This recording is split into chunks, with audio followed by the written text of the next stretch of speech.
Start. इससे पहले हम सभी लोगों ने प्राणी जगत में एनिमल किंगडम में देखा कि पक्षियों के उड़ने के लिए अनुकूलन क्या है, कैसे उड़ती है। या चमगादड़ पक्षी की तरह उड़ता है फिर भी वो पक्षी नहीं है। इस पर चर्चा हुई। तो चलिए अगले विषय पर आज चर्चा करते हैं इसी चैप्टर में कि देह गुहा का अध्ययन प्राणियों के वर्गीकरण में किस प्रकार सहायक है। देह गुहा का अध्ययन, देह गुहा का अध्ययन प्राणियों के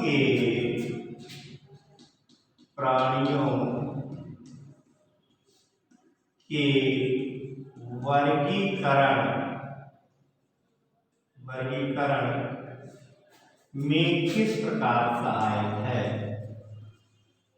किस प्रकार सहायक है। ये क्वेश्चन देह गुहा का अध्ययन प्राणियों के वर्गीकरण में किस प्रकार सहायक है। देखें, जो वास्तविक देह गुहा है वो वास्तविक देह गुहा एम्ब्रियनिक डेवलपमेंट के समय मेसोडर्म से विकसित होती है। क्या वास्तविक देह गुहा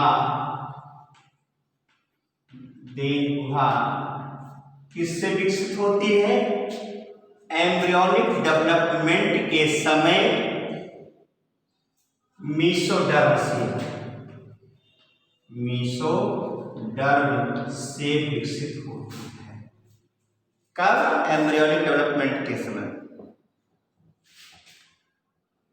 इस देह गुहा की प्रकृति के आधार पर बाइलेटरल सिमेट्रिकल जंतुओं को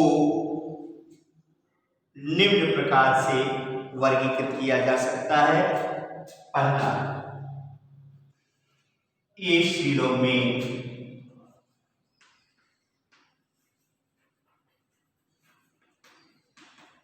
ये माने नहीं, सिलोमेट माने देह गुहा, यानी कि जिसमें देह गुहा नहीं पाई जाती, यानी कि देह गुहा का अभाव होता है, ऐसे जंतु एसिलोमेट कहलाते हैं। जैसे पोरीफेरा, स्लेट्रेटा एंड प्लैटीहेल्मिन्थेस। ठीक ना? पोरीफेरा, स्लेट्रेटा,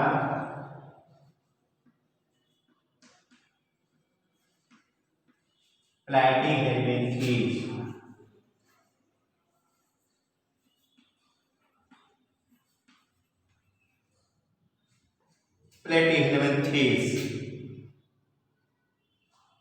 ये इसके उदाहरण है।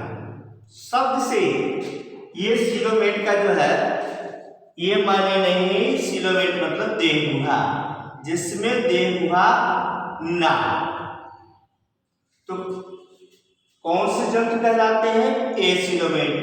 किस संघ में पाए जाते हैं जंतु? फाइलम पोरीफेरा है, स्लेट्रेटा है, प्लैटीहेल्मिन्थेस है, इसमें पाई जाती है। अब अगला है सिलोमेट। दूसरा सिलोमेट।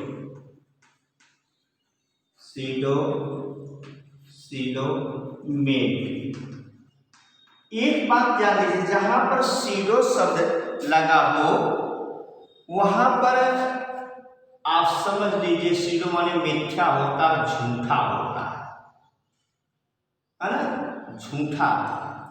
तो ये जो है कहां पर? देह भित्ति और आहार नाल के मध्य होता है।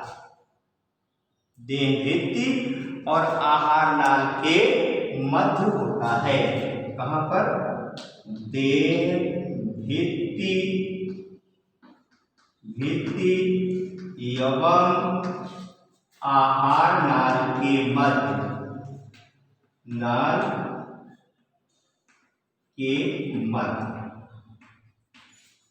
में यह होता है। जो कहां से विकसित होता, किससे विकसित होता है? जो एम्ब्रियो के ब्लास्टोसील से विकसित होती है। किससे? एम्ब्रियो के ब्लास्टोसील से विकसित होती है। अगला है सीलोमेट।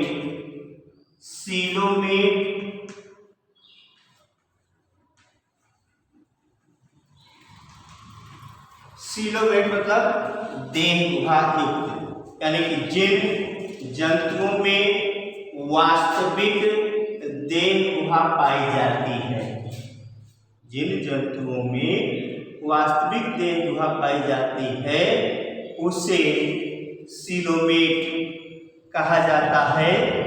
यह मीसोडर्म से आच्छादित होता है। इससे मीसोडर्म से आच्छादित होता है। मीसोडर्म से आच्छादित होता है। जैसे एनालिडा है, मोलस्का है, आर्थ्रोपोडा है, एकाइनोडर्मेटा है आदि जंतुओं में ये वास्तविक देह गुहा पाई जाती है। क्लियर? तो इस तरह से देह गुहा का अध्ययन वर्गीकरण, प्राणियों के वर्गीकरण में सहायक। कई बार समझ में, एक बार पुनः देख लें कि वास्तविक देह गुहा एम्ब्रियोनिक डेवलपमेंट के समय मीसोडर्म से विकसित होती है। देह गुहा के प्रकृति के आधार पर बाइलेटरल, सिमेट्रिकल जंतुओं को या प्राणियों को निम्न प्रकार वर्गीकृत किया जा सकता है। पहला, एसिलोमेट। ए माने नहीं, सिलोमेट माने देह गुहा, जिसमें देह गुहा का अभाव होता है उसे एसिलोमेट कहते हैं। जैसे ओरिफेरा, सेलेट्राटा, प्लैटीहेल्मिन्थी के जंतुओं में देह गुहा, वास्तविक देह गुहा नहीं पाई। अगला सीलोमेट, इसमें जो है देह भित्ति एवं आहार नाल के मध्य सीलोसील बनता है, जो एम्ब्रियो के ब्लास्टोसील से विकसित होती है। अगला सीलोमेट मतलब जिसमें वास्तविक देह गुहा पाई जाती है उसे सीलोमेट कहते हैं। या मीसोडर्म से आच्छादित होता है। इससे आच्छादित होता है, मीसोडर्म से आच्छादित होता है। इसका उदाहरण क्या है? इसका उदाहरण एनालिडा, मोलस्का, आर्थ्रोपोडा, एकाइनोडर्मेटा आज इसके प्रमुख उदाहरण हैं। ठीक, और एक प्रश्न और आज से पूछा जाता है कि अंतःकोशिकीय पाचन और बाह्यकोशिकीय पाचन में क्या अंतर है? अंतःकोशिकीय पाचन एवं बाह्यकोशिकीय पाचन में क्या अंतर है? प्रश्न है अंतःकोशिकीय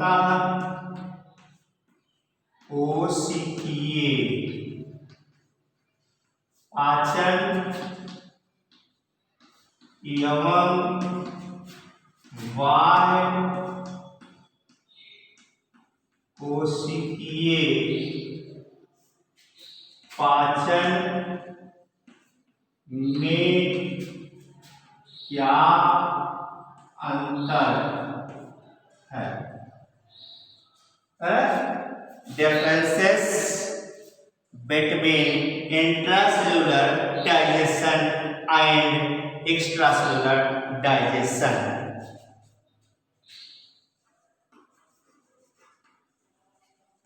Differences between intracellular digestion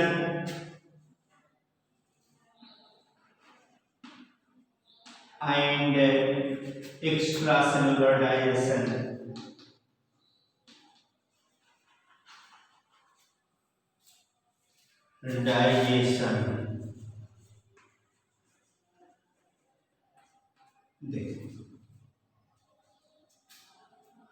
हम इसको दो कॉलम में विभक्त कर लेते हैं। पहला एक्स्ट्रासेलुलर और इंट्रासेलुलर, जो भी जिस साइड में आप लिखना चाहे लिख सकते हैं, कोई दिक्कत नहीं है। यहाँ पर हम लिखते हैं इंट्रासेलुलर डाइजेशन, सेल्यूलर, और यहाँ पर एक्स्ट्रासेल्यूलर डाइजेशन। क्लियर? अब इंट्रा का मतलब अंतर है, तो जो है ये अंतर मतलब अंदर है, आंतरिक रूप से। किसमें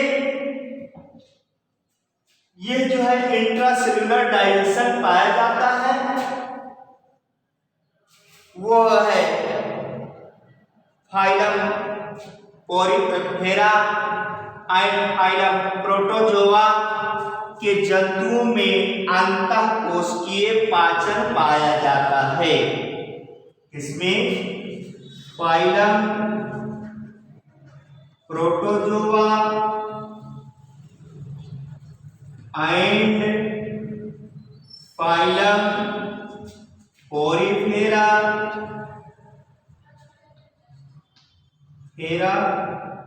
के जंतुओं में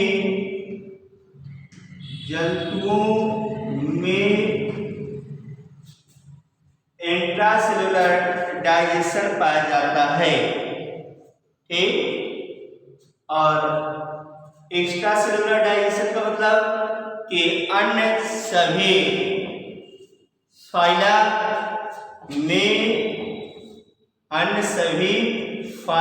में कोशिकीय पाचन पाया जाता है। अन्य सभी फाइला में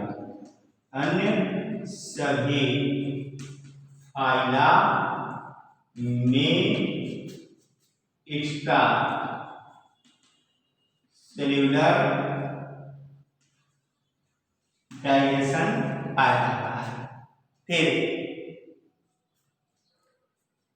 अंतर है, इसका मतलब है कि इसमें भोजन का पाचन कोशिका के अंदर होता है। पाचन कहाँ होता है? डाइजेशन कोशिका के अंदर होता है। एक्स्ट्रासेल्युलर डाइजेशन कोशिका के अंदर होता है। इसमें कहाँ होता है? एक्स्ट्रासेल्युलर डाइजेशन कोशिका से बाहर आहार नाल में होता है। यह कोशिका से बाहर आहार नाल में होता है। क्या होता है? आहार नाल में होता है। कोशिका से बाहर आहार नाल में होता है। और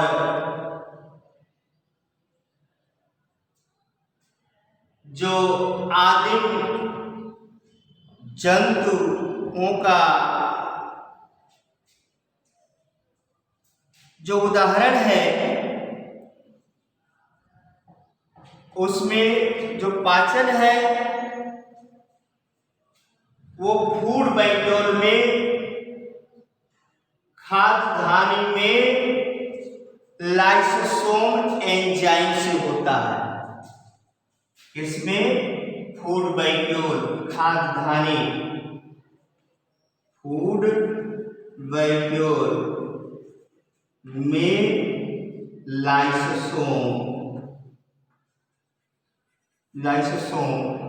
से स्रावित एंजाइम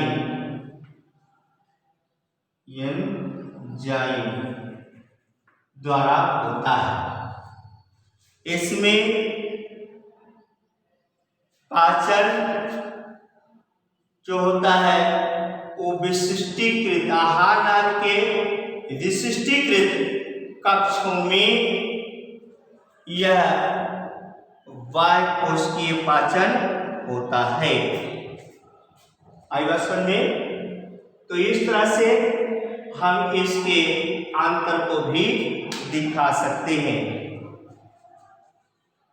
अब अगला चलिए, अभी जो हमने प्लेटिहेल्मिन्थेस के विषय में देखा, तो फाइलम प्लेटिहेल्मिन्थेस या जो प्लेटिहेल्मिन्थेस के जंतु हैं उनके क्या कैरेक्टर हैं, वो कैसे क्या उनके बारे में जानेंगे। प्लेटिहेल्मिन्थेस के विशिष्ट लक्षण क्या है? Characteristic parasitic Platyhelminthes. अभी आपने देखा कि प्लेटिहेल्मिन्थेस कैसे है? ये coelomate and blind sac body plan. कैसे? एसिलोमेट यानी कि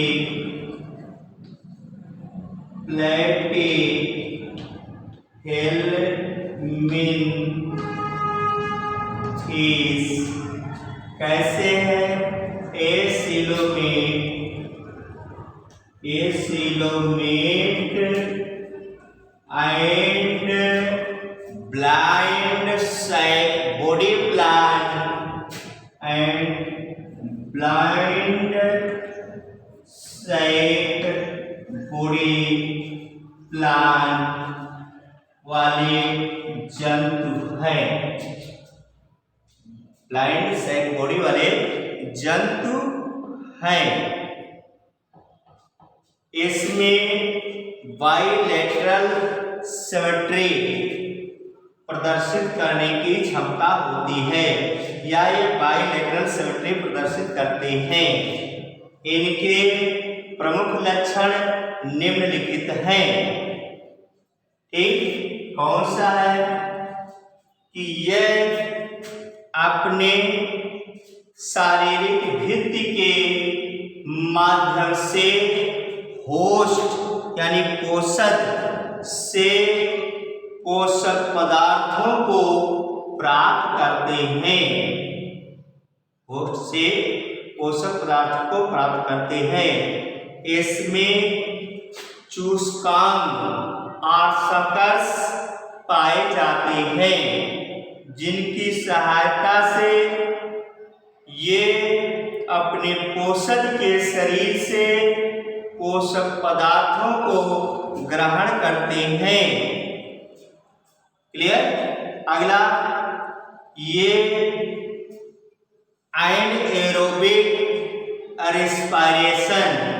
एनाएरोबिक रिस्पायरेशन का मतलब एनाएरोबिक रिस्पायरेशन। एनाएरोबिक रिस्पायरेशन का मतलब अवायवीय अनाक्षी श्वसन, जिसको आप कहते हैं अनाक्षी श्वसन या आयवीय श्वसन करते हैं। अगला है, ये बाइसेक्सुअल होते हैं।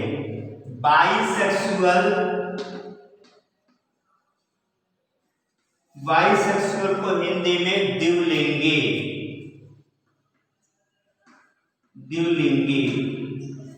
द्विलिंगी का मतलब इसमें male and female sex organ एक ही बॉडी में उपस्थित होते हैं, और कोई भी जंतु है जिसमें यह male and female sex organ एक ही बॉडी में उपस्थित हो, ऐसे जीव को बाइसेक्सुअल एनिमल कहा जाता है।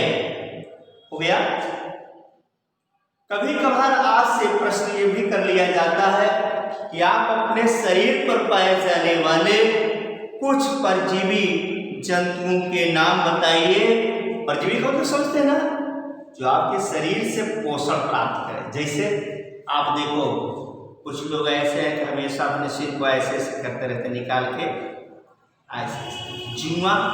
जुआ से भोजन प्राप्त करती है, आपके ब्लड को चूसती है।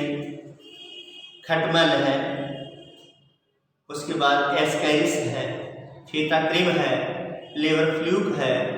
ये जो है ऐसे जंतु हैं जो हमारे शरीर से ब्लड का सकिंग करते हैं, चूसते हैं, इसलिए ये वात परजीवी कहलाते हैं।